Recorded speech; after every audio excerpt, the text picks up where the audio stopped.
నమస్తే. నిన్న రాష్ట్ర ముఖ్యమంత్రి రేవంత్ రెడ్డి నిన్న మీడియా చిట్ చాట్లో సెక్రటరియట్లో మాట్లాడుకుంటూ రానున్నటువంటి పార్లమెంట్ ఎన్నికలు ఏవైతే ఉన్నాయో ఆ పార్లమెంట్ ఎన్నికల్లో ఖచ్చితంగా మేము 14 సీట్లు గెలుస్తామని చెప్పడం జరుగుతూ ఉంది. అంటే తెలంగాణ రాష్ట్రంలో ఉన్నటువంటి 17 పార్లమెంటు స్థానాల్లో పక్కాగా 14 స్థానాలను మేము కైవసం చేసుకోబోతుంది కాంగ్రెస్ పార్టీ. ఇది మా యొక్క 3 నెలల పాలనకి రెఫరెండం అన్నటువంటి విషయాన్ని కూడా వాళ్ళతో చిట్ చాట్ చేసుకుంటూ చెప్పినటువంటి విషయం. నిజంగా తెలంగాణలో పార్లమెంట్ ఎన్నికల్లో కాంగ్రెస్ పార్టీకి 14 సీట్లు వచ్చేటువంటి అవకాశం ఉంటుందా? అసలు నిన్న ఆయన మాట్లాడినటువంటి మాటల్లో నిజమెంత? తెలంగాణ రాష్ట్రంలో ఉన్నటువంటి 65 సీట్లు వాళ్ళ మిత్రపక్షాలకు సంబంధించినటువంటి వాళ్ళ ఒక సీట్ను కల్పించుకుంటే ఉన్నటువంటి వాళ్ళ సీట్ల సంఖ్య 65 సంబంధించింది. ఆ 65 సీట్లు సంపాదించినటువంటి అసెంబ్లీ ఎన్నికల్లో ఇప్పుడు పార్లమెంట్ ఎన్నికల్లో సుమారుగా ఆయన చెప్పేటువంటి సంబంధించినటువంటి ఆ సంఖ్యను చూసినట్టయితే 90% సీట్లను వాళ్ళే కాంగ్రెస్ పార్టీ దక్కించుకోబోతుందన్నటువంటి ఆ వ్యాఖ్యలు కూడా చేయడం జరిగింది. అంతేకాకుండా 3 నెలల పాలనకి మరి ఇది ఒక నిదర్శనం. 3 నెలల పాలనకి మా యొక్క రెఫరెండానికి మేము వెళ్తా ఉన్నాం అన్నటువంటి ఆయన యొక్క వ్యాఖ్యలు చూసుకోవచ్చు. అయితే ఈ 3 నెలల కాలంలో కాంగ్రెస్ పార్టీ రాష్ట్రానికి ఏం చేసింది? రాష్ట్ర ప్రజలు కూడా మరి ఆయన చేసినటువంటి వ్యాఖ్యలకు ఏమైనా సమర్థిస్తుందా? లేకపోతుంటే కాంగ్రెస్ పార్టీ విధి విధానాలపైన ఇంకా తెలంగాణలో ఉన్నటువంటి ప్రజలకు నమ్మకం ఉందా లేదా అనేది కూడా చూసేటువంటి ప్రయత్నం అయితే చేద్దాం. అయితే ముందుగా ఏంటంటే రేవంత్ రెడ్డి ఆ విధమైనటువంటి వ్యాఖ్యలు చేయడం వెనుక తెలంగాణలో ఉన్నటువంటి బీఆర్ఎస్ పార్టీకి అయితే ఎక్కడ కూడా సీట్లు వచ్చేటువంటి అవకాశం లేదని చెప్పేసి తెలుస్తూ ఉంది. మెజార్టీ సర్వేలు కూడా అవే విషయాన్ని చెప్పడం జరిగింది. ఇక ఉన్నటువంటి పోటీ బీజేపీ పార్టీతోటి, బీజేపీ పార్టీకి 2-3 దానికంటే ఎక్కువ రావు, ఒకటి ఎంఐఎం పార్టీకి వస్తుందని ఆయన నిశ్చయించుకున్నట్టుగా తెలుస్తూ ఉంది. అందుకోసం అని చెప్పేసి రేవంత్ రెడ్డి గారు ఈ వ్యాఖ్యలు చేసినట్టుగా స్పష్టంగా అర్థమవుతా ఉన్నది. 3 నెలల కాలంలో తెలంగాణ రాష్ట్రంలో ఆయన ఇచ్చినటువంటి గ్యారంటీలు కావచ్చు, 90 రోజుల పాలన అయిపోయింది, ఇక 100 రోజుల పాలనలో మేము అన్ని గ్యారంటీలు ఫిల్ చేస్తామని చెప్పి చెప్పడం జరుగుతుంది. కానీ ఎక్కడ కూడా ఆయన ఏవైతే పథకాలు ఉన్నాయో 6 గ్యారంటీల్లో ఆ 6 గ్యారంటీల్లో ఉన్నటువంటి 13 అంశాల్లో కేవలం ఒక 4 అంశాలు మాత్రమే ఆయా ఆమోద ముద్ర లభించింది. ఇక మిగతా పెండింగ్ అట్నే ఉన్నాయి. దాంట్లో ముఖ్యంగా రైతులకు సంబంధించినటువంటి రుణమాఫీ కావచ్చు, మహిళలకు 2500 రూపాయలు కావచ్చు, ఇంకొక పక్కన పెన్షన్దారులు ఎవరైతే ఉన్నారో వాళ్ళ 4000, వికలాంగులకు 6000 పెన్షన్. ఇవి మెజార్టీగా కూడా చాలామంది మెదల్లో మదులుతున్నటువంటి ప్రశ్న, అసలు ఇస్తాడా ఇవ్వడా అనేది. మరి ఇవైతే అట్నే పెండింగ్ ఉన్నటువంటి దశలో కాంగ్రెస్ పార్టీని తెలంగాణ రాష్ట్రంలో ఆదరించేటువంటి అవకాశం ఉంటుందా? పార్లమెంటు ఎన్నికల్లో రేవంత్ రెడ్డి గారు చెప్పినట్టు 14 సీట్లు వచ్చేటువంటి అవకాశం ఉంటుందా లేదనేది ఒక పక్కన రేవంత్ రెడ్డి గారికి పెద్ద సవాలుగానే చెప్పుకోవచ్చు. ఒక పక్కన ప్రభుత్వానికి పెద్ద సవాలే, రేవంత్ రెడ్డికి అతిపెద్ద సవాలుగా చెప్పుకోవచ్చు. ఎందుకంటే తెలంగాణ రాష్ట్రంలో ఉన్నటువంటి పార్టీ కాంగ్రెస్ పార్టీ అధికారంలో ఉంది. ఎవరైతే కోరుకోవడం జరిగిందో మెజార్టీ వర్గాలు కాంగ్రెస్ పార్టీకి ముఖ్యమంత్రిగా రేవంత్ రెడ్డి ఉంటేనే సరిపోతుందని చెప్పేసి ఎవరైతే భావించిల్లో అందుకు నిదర్శనంగానే వాళ్ళు ఏదైతే ప్రజలు భావించిల్లో కాంగ్రెస్ పార్టీని అభిమానించేటువంటి వాళ్ళు భావించిల్లో వాళ్ళందరికీ కూడా కల నెరవేరింది. రేవంత్ రెడ్డి ముఖ్యమంత్రి కావడం జరిగింది. ఇక ముఖ్యమంత్రి దగ్గర ఉన్నటువంటి ముందున్నటువంటి సవాల్ ఏంటిదంటే తెలంగాణలో అత్యధికమైనటువంటి పార్లమెంటు స్థానాలని గెలిచి అక్కడ ఉన్నటువంటి రాహుల్ గాంధీకి గిఫ్ట్కి ఇవ్వాలని చెప్పేసి పెద్ద ఎత్తున ప్రయత్నాలు చేస్తూ ఉన్నాడు. ఆ దిశగా ఆయన కసరత్తులు చేస్తూ ఉన్నాడు. ఇప్పటికే 10 మంది లిస్టుని 10 మందికి సంబంధించినటువంటి పార్లమెంటు అభ్యర్థుల లిస్టు కాంగ్రెస్ పార్టీకి సంబంధించింది ఢిల్లీకి పంపించడం జరుగుతుంది. రేపు అది రివీల్ అయ్యేటువంటి అవకాశం ఉంటుంది. అయితే దీంట్లో గెలుపు గుర్రాలు ఎవరైతే ఉన్నారో వాళ్ళకు మాత్రమే మొదటి లిస్టులో ఉన్నటువంటి 10 మంది పేర్లు ప్రపోజల్ పంపడం జరిగింది.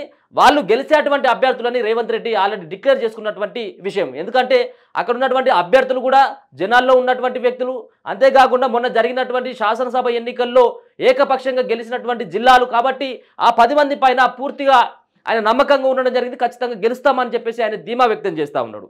అంతేకాకుండా ఈ 90 రోజుల పాలన ఎట్లా ఉంటుంది, ఎవరిపైన ఉంటుంది, ప్రజలు కాంగ్రెస్ వైపే ఉంటున్నారా లేదా అనేది కూడా ఒక పక్కన ప్రతిపక్షాలకు కూడా వాళ్ళు నిర్ణయించుకున్నటువంటి ఆస్కారం కూడా ఉంటుంది. అంటే 90 రోజుల పాలనలో రేవంత్ సర్కార్ పైన పదే విమర్శలు చేస్తూ ఉన్నారు ప్రతిపక్ష పార్టీలు కూడా. మీరు వచ్చినటువంటి 100 రోజులలో పూర్తి గ్యారెంటీలు నెరవేరుస్తామని చెప్పేసి చెప్పడం జరిగింది, కానీ నెరవేర్చడంలో విఫలమైపోతా ఉన్నారని చెప్పేసి ప్రతిపక్షాలు ఆరోపిస్తూ ఉన్నాయి. ఒకవేళ కనుక ప్రతిపక్షాలు ఆరోపించిందే నిజమైనట్టయితే కాంగ్రెస్ పార్టీ తెలంగాణలో 5 నుంచి 6 సీట్లకు ఎక్కువ కూడా గెలుచుకోకూడదు. ఒకవేళ కనుక నిజంగా ప్రజలు కాంగ్రెస్ వైపు ఉన్నారంటే 10 సీట్లకు పైన వచ్చినట్టయితే కాంగ్రెస్ పార్టీ పట్ల ఒక విశ్వాసం ప్రజలకు ఉన్నట్టుగా మనం అర్థం చేసుకోవచ్చు. అందుకు ఏదైతే గతంలో బీఆర్ఎస్ పార్టీ అధికారంలో ఉన్నటువంటి దశలో కేసీఆర్ కానీ కేసీఆర్ కుటుంబం దోచుకున్నటువంటి లక్షల కోట్ల రూపాయలు తెలంగాణ సంపద అంతా దోచుకుంటున్నారని చెప్పేసి అధికార పక్షం ఆరోపిస్తూ ఉంది కదా. ఒకవేళ కనుక ప్రజలు కూడా అదే విధంగా కనుక భావించినట్టయితే ఉంటే నిజంగా కూడా తెలంగాణ రాష్ట్ర సంపదనంతా కల్వకుంట్ల చంద్రశేఖరరావే దోచుకున్నాడు. ఇప్పుడు మునిగిపోయేది ఏమి లేదు, ఇప్పుడు కాకపోయినా రేపైనా అమలు చేస్తాడు రేవంత్ రెడ్డి సర్కార్ అని చెప్పేసి కొంత నమ్మకం ఉన్నట్టయితే ఉంటే ఖచ్చితంగా కూడా తెలంగాణ రాష్ట్రంలో మరి కాంగ్రెస్ పార్టీకి ఇంకా కూడా ఆదరణ తగ్గలేదనేది ఒక నిరూపించుకోవచ్చు.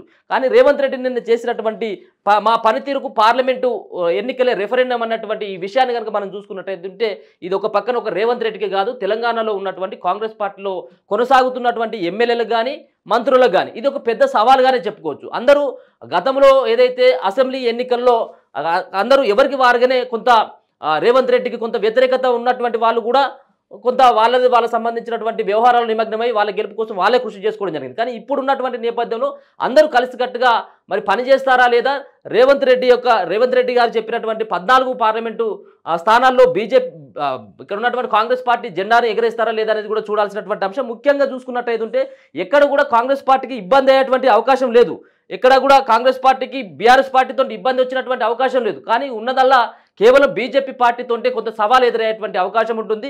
బీజేపీ పార్టీ కూడా పదే పదే చెప్తా ఉంది, మాకు తెలంగాణలో 8 నుంచి 10 సీట్లు మేమే కైవసం చేసుకుంటామని చెప్పేసి వాళ్ళు కూడా ధీమా వ్యక్తం చేస్తూ ఉన్నారు.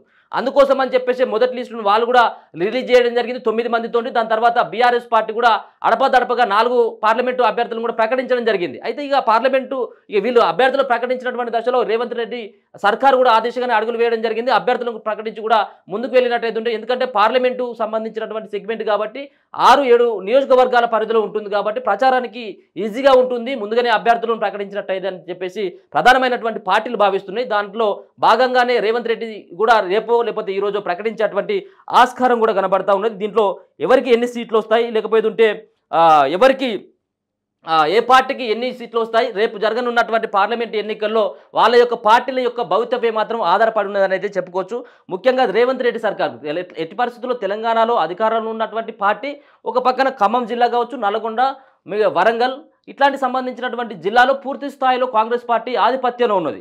కాబట్టి ఖచ్చితంగా కూడా రేవంత్ రెడ్డి అన్నటువంటి ఏదైతే 14 సీట్లను ఆయన ఎస్టిమేట్ వేయడం జరిగిందో 14 సీట్లు కాకపోయినా కానీ 10కి పైన సీట్లు కనుక కాంగ్రెస్ పార్టీకి వస్తాయని చెప్పేసి ఎక్కువగా కాంగ్రెస్ పార్టీలో ఉన్నటువంటి నేతలంతా చెప్తా ఉన్నారు. మరో పక్కన బీఆర్ఎస్ పార్టీలో ఉన్నటువంటి వాళ్ళు కూడా మాకు కూడా 10 సీట్లకు పైన వస్తాయని వాళ్ళు చెప్తా ఉన్నారు. బీజేపీ పార్టీ వాళ్ళు కూడా అదే విషయాన్ని చెప్తా ఉన్నారు. అంతేకాకుండా ఏదైతే గతంలో చేసినటువంటి కేసీఆర్ పైన ఇంకా వ్యతిరేకతతో ప్రజలు ఉన్నట్టుగా స్పష్టంగా అర్థమవుతా ఉంది. దీన్ని బేస్ చేసుకునే మరి రేవంత్ ఈ విధమైనటువంటి వ్యాఖ్యలు చేసినట్టుగా స్పష్టంగా అర్థమవుతా ఉంది. అందుకోసమే రేపు ఏదైతే రివీల్ చేసేటువంటి లిస్ట్ పైన కూడా రేవంత్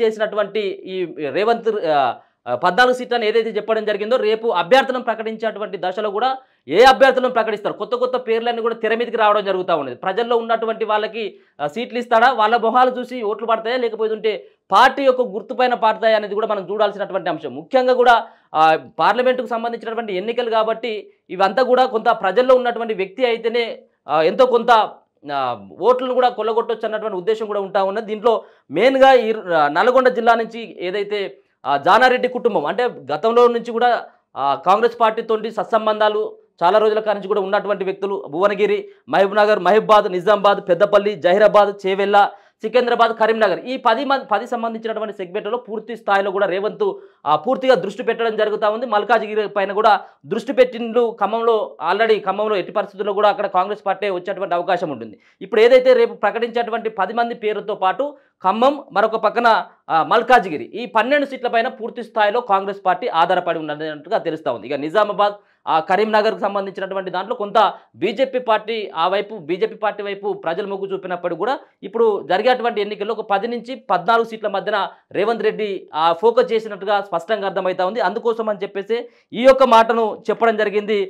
మా పనితీరుకు ఈ ఎన్నికలు రానున్నటువంటి పార్లమెంట్ ఎన్నికలే రెఫరెండం అన్నటువంటి విషయాన్ని కూడా చెప్పడం జరుగుతూ ఉంది. 14 సీట్లు గెలుస్తామన్నటువంటి ఆయన యొక్క ధీమాను చూసినట్టయితే కాంగ్రెస్ పార్టీ నేతల్లో కానీ కాంగ్రెస్ పార్టీ కార్యకర్తల్లో కానీ ఒక నూతన ఉత్సాహం రావడం జరుగుతూ ఉన్నది. ఒక పక్కన అధికారంలో ఉండి మరొక పక్కన తెలంగాణలో పూర్తి స్థాయిలో 14 సీట్లు కనుక కాంగ్రెస్ పార్టీ వచ్చినట్టయితే రానున్నటువంటి భవిష్యత్తులో కూడా కాంగ్రెస్ పార్టీకి తెలంగాణలో డోకా లేదన్నటువంటి ఒక అభిప్రాయాన్ని కూడా కాంగ్రెస్ పార్టీ నేతలైతే వ్యక్తం చేస్తూ ఉన్నారు.